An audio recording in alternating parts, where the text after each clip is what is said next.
Hola, en este vídeo os voy a hablar del proceso atencional.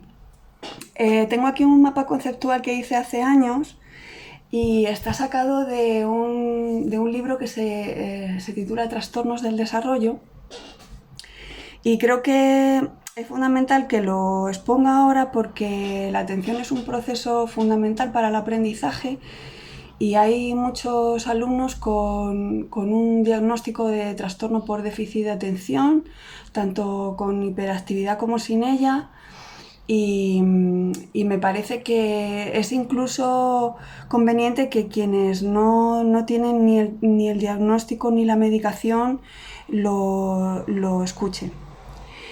Se entiende que en el grado de activación durante el estado de vigilia hay variaciones.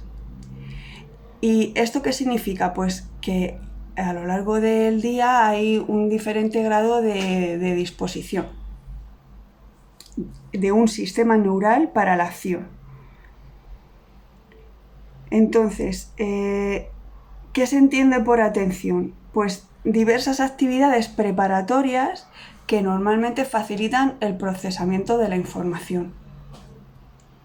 Desde un punto de vista subjetivo, pues se entiende cuán alerta, interesada o activada está una persona en la tarea que está realizando. Los seres humanos centran su atención en información externa a sí mismos o sucesos que tienen lugar internamente. A lo mejor os parece que voy así como a saltos en la información, y es porque el contenido del capítulo está muy sintetizado para ir un poquito al grano, digamos, y no extenderme más de lo necesario, nada más que para que entendáis y os sea útil.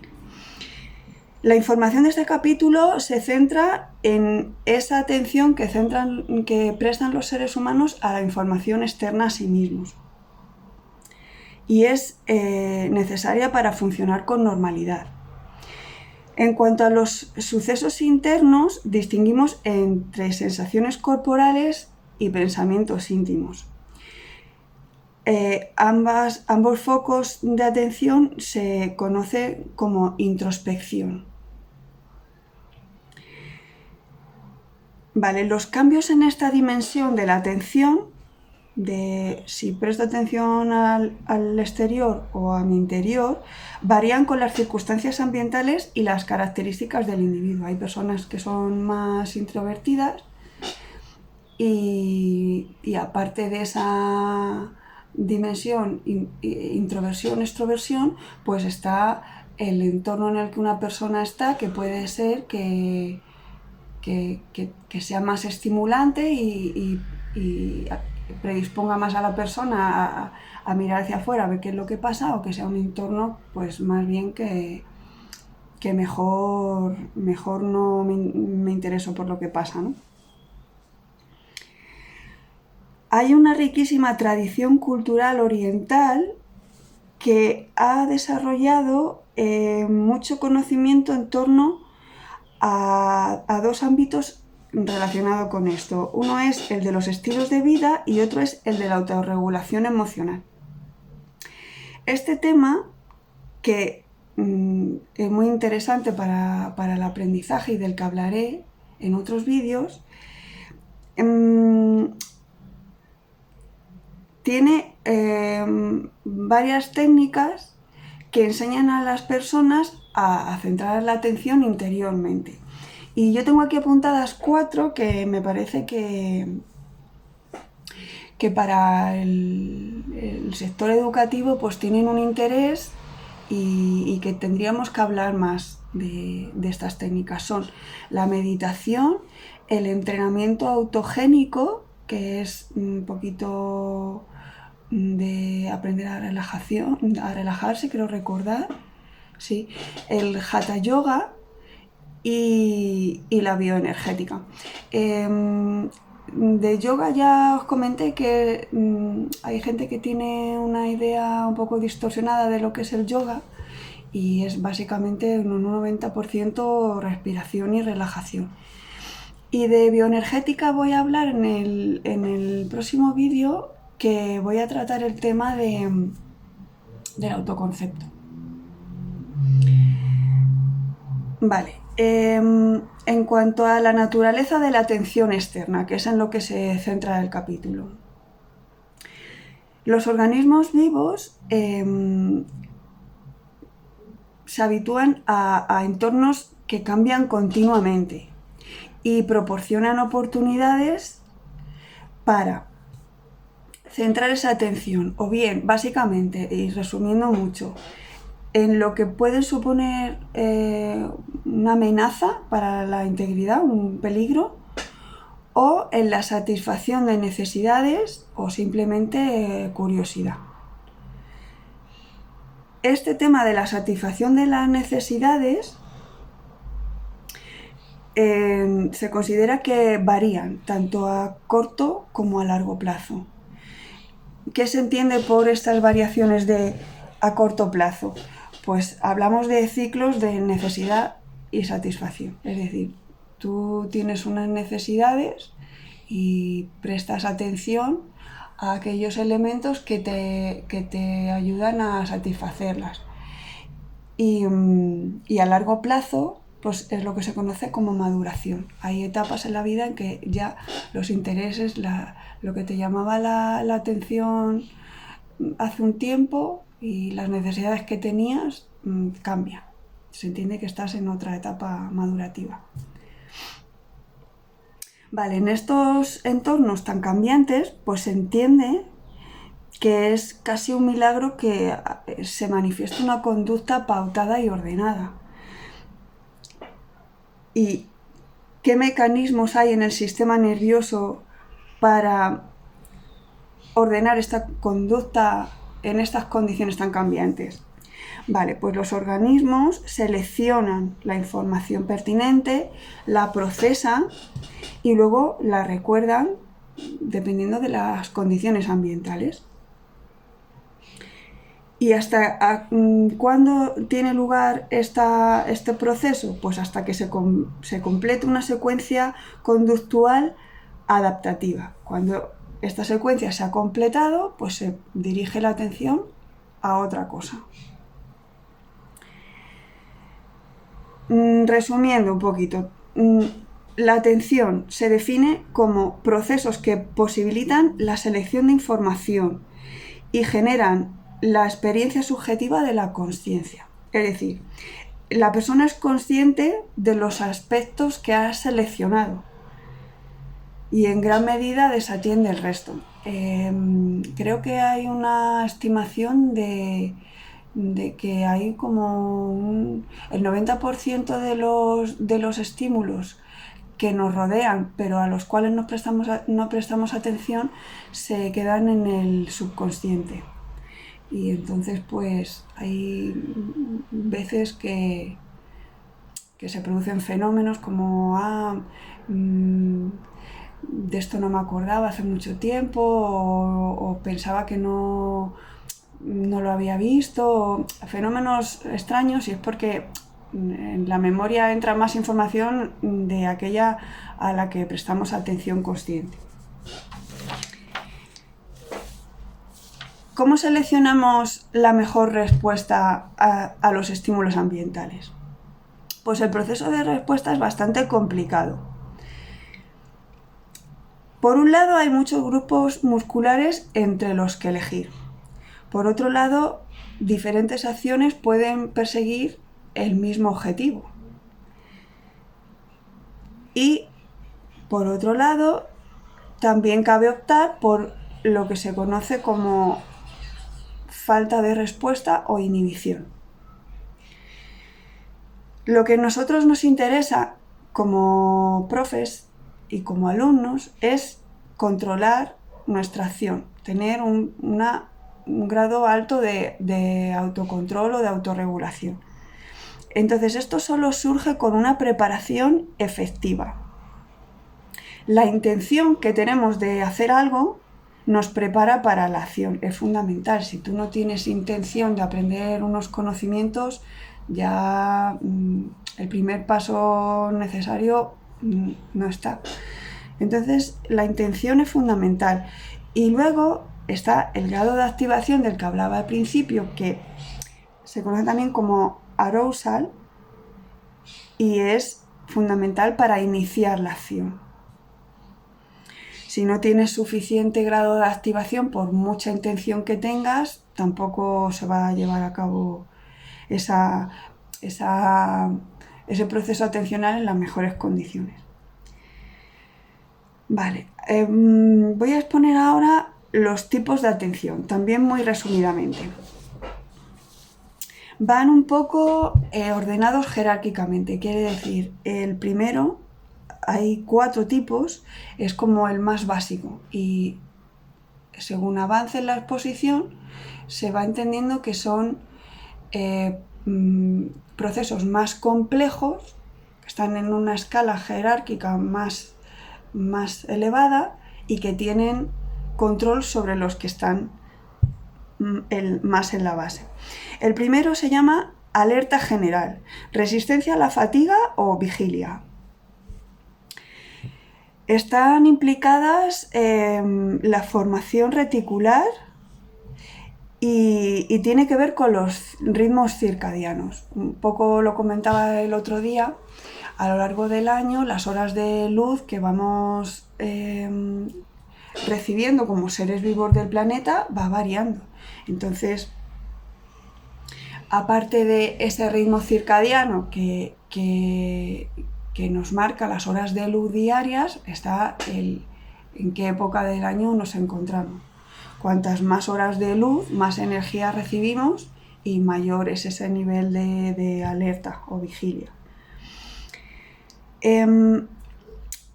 Se observan muchas diferencias individuales en este nivel y decimos que hay diferencias en el nivel de energía global, en el grado de actividad y en el de resistencia a la fatiga.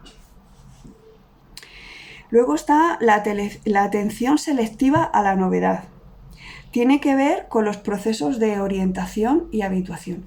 La primera vez que te encuentras en una situación, por ejemplo, al inicio del curso, si has pasado de la primaria a la ESO, pues es probable que el centro sea nuevo, los profesores sean nuevos, los compañeros, todo es nuevo. Entonces, hay una parte importante de la atención que está focalizada en esos estímulos novedosos. Cuando ya te habitúas un poco al entorno, a las personas y a las novedades, pues es cuando ya este tipo de atención selectiva deja de funcionar tanto. Se considera que es un tipo de aprendizaje hasta que la novedad se vuelve familiar. Está implicado los lóbulos temporales y estructuras mediales más primitivas. Además hay una aportación de la corteza cerebral. Esto que os comento de qué estructuras cerebrales están implicadas, no es necesario que toméis nota ni nada. Es para que luego al final os voy a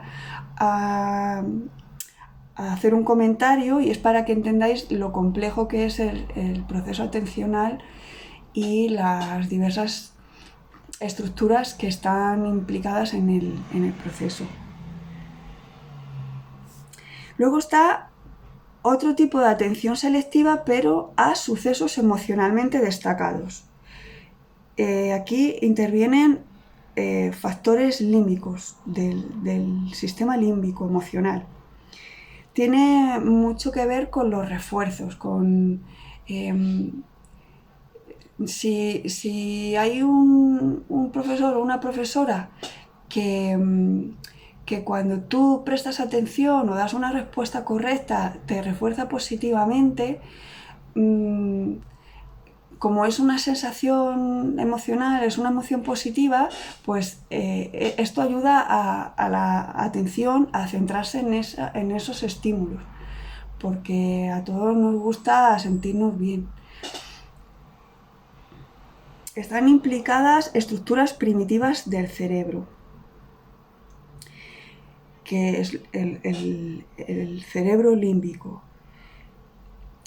se consideran factores constitucionales. Quiere decir que al nacer ya estas estructuras están como muy definidas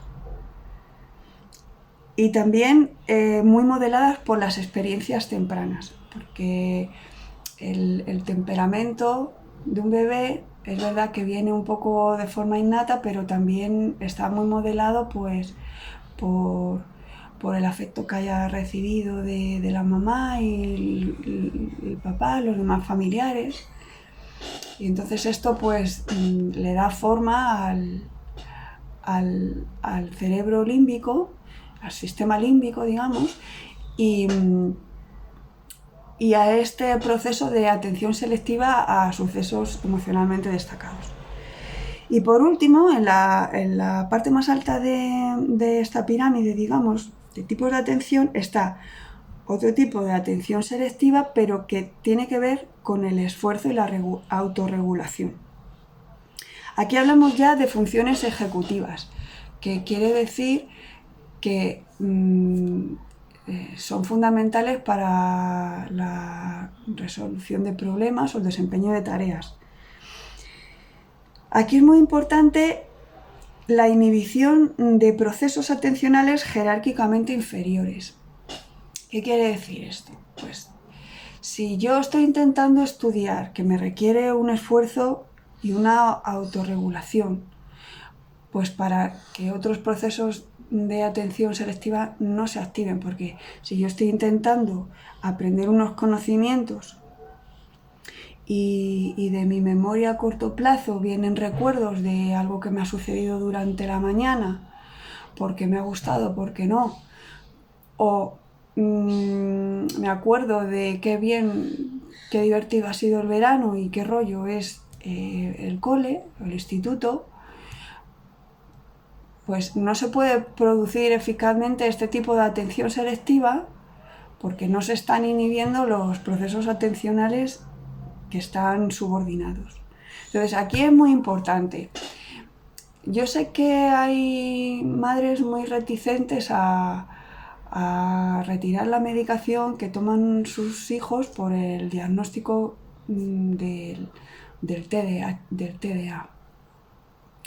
Pero no todo se resuelve con medicación. Es más útil y más sano enseñar al niño o niña a autorregularse, y esto se puede hacer interiormente. Tú te das cuenta de que tu atención se ha desviado, de que si estás queriendo aprender unos conocimientos no puedes estar ni en lo que te ha sucedido en la mañana, por muy maravilloso que te haya parecido, o en lo que ha sucedido hace un mes en las vacaciones. Entonces, esto se aprende también.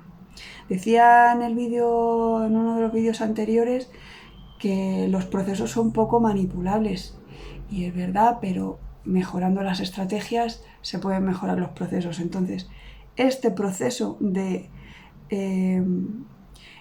aprender a autorregularse y a controlar la atención selectiva con esfuerzo también se puede entrenar.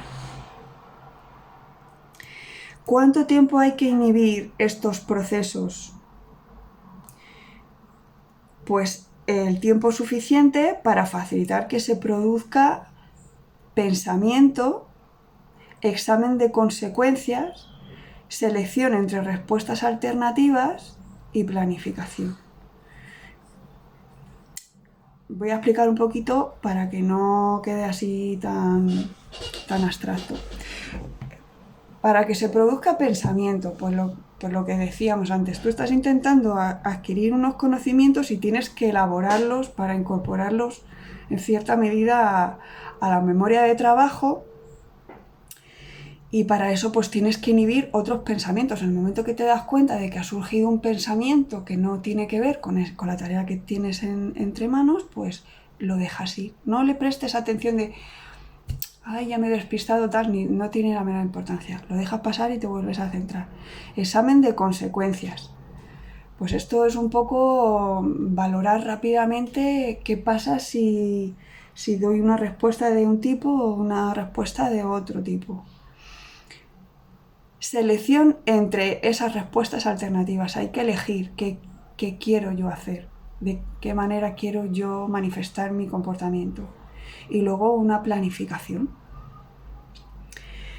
Vale. En esta inhibición de respuestas o procesos inadecuados para el desempeño de una tarea, se entiende que cuando se consigue esta descarte de respuestas ineficaces, da lugar a 4 tipos de funciones ejecutivas fundamentales. Una es el funcionamiento de la memoria de trabajo.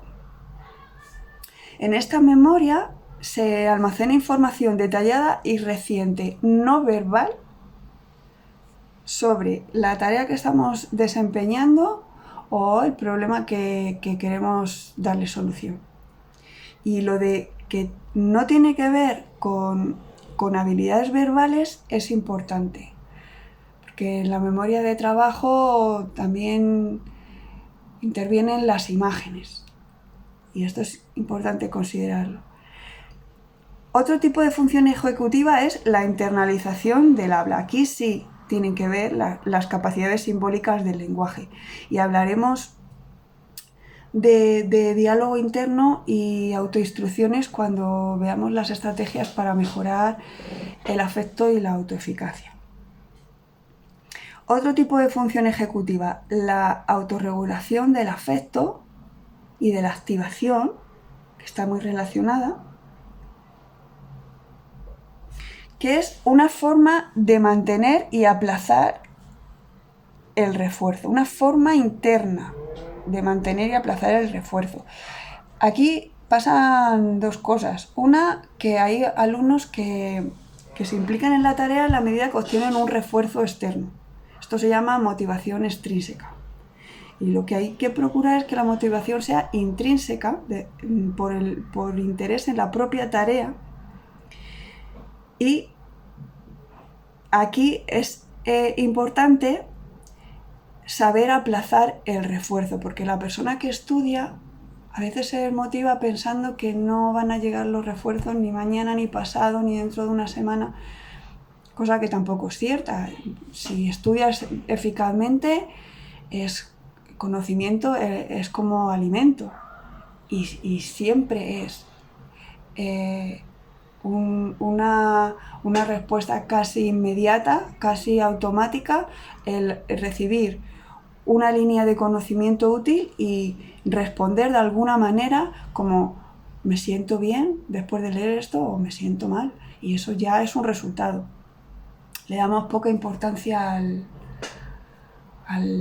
cómo nos afecta a cada uno de los pensamientos que tenemos o de las frases que escuchamos, y sí que se produce un efecto prácticamente inmediato.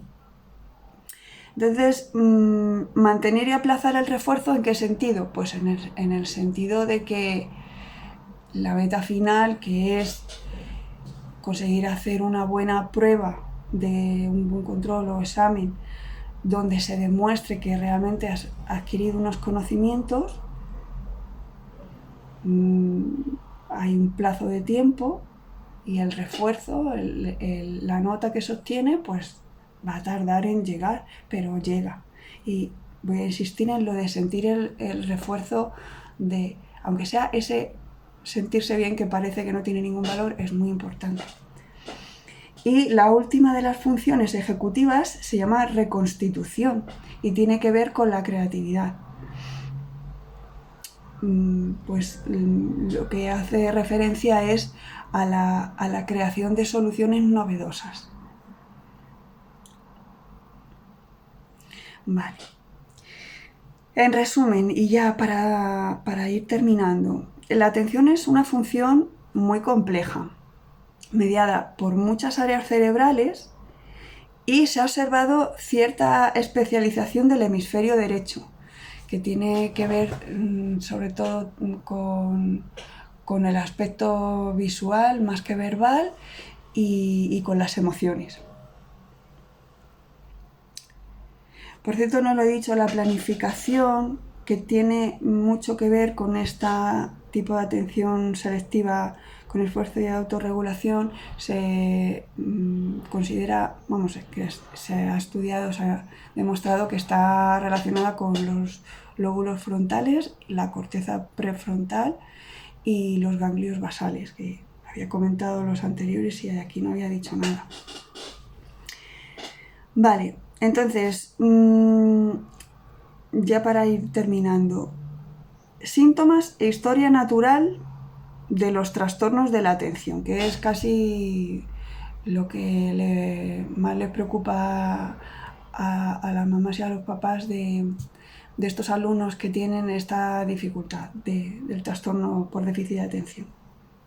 Hay 3 síntomas principales: falta de atención, impulsividad, hiperactividad. La falta de atención se define como una falta de sensibilidad a los requerimientos de las tareas. Es fundamental que el alumno sepa focalizar su atención en los elementos importantes en cada fase, pero bueno, es que esto tampoco se enseña en los centros educativos, entonces aquí lo voy a explicar y esto se puede aprender y se puede ir automatizando. Luego, en cuanto a la impulsividad, que se define como una incapacidad de inhibir la conducta según las condiciones y demandas, que es un poco lo que hablábamos antes de hacer un examen de consecuencias y de selección entre las diferentes respuestas alternativas. Esto también se puede entrenar, se entrenan los pensamientos, se entrena el examen de consecuencias, selección entre respuestas alternativas y se planifica. De manera que la persona aprende que en determinadas condiciones es conveniente inhibir determinadas respuestas y que otras respuestas se pueden expresar, es correcto expresarlas en determinadas condiciones y según determinadas demandas. Y la hiperactividad, que se define como una acción mayor de la necesaria para llevar a cabo las demandas de las tareas, pues también se puede ir autorregulando poco a poco, porque una se da cuenta de que estar estudiando y estar moviendo así el pie automáticamente porque a una o a uno le ayuda a relajarse. Yo se lo he explicado muchas veces a mis alumnos, es un movimiento inútil que te hace perder energía. A ti te da la sensación de que te relaja, pero estás perdiendo energía, al final acabas cansándote antes y pensando que el tiempo que has estado sentado o sentada estudiando pues no ha sido muy productivo. Entonces hay que aprender también a ajustar qué grado de acción es necesario para desempeñar una tarea determinada. Entonces, ya para terminar, al proceso atencional le afectan, se entiende que hay diversos trastornos afectando a este proceso. ¿Por qué? Porque los mecanismos causantes pueden ser diferentes, por eso explicaba antes, mencionaba las diferentes áreas cerebrales implicadas en los diferentes tipos de atención. Al ser un proceso tan complejo con tantas áreas cerebrales implicadas, el mecanismo que causa ese déficit de atención puede ser diferente de una persona a otra. Y entonces un mismo tratamiento tiene diferente eficacia en diferentes personas, porque el trastorno que subyace en el fondo pues es distinto. Y nada más respecto al proceso atencional. Espero que os haya gustado el vídeo. Os voy a invitar a darle a me gusta, a que os suscribáis al canal y a que lo compartáis. Hasta el próximo vídeo.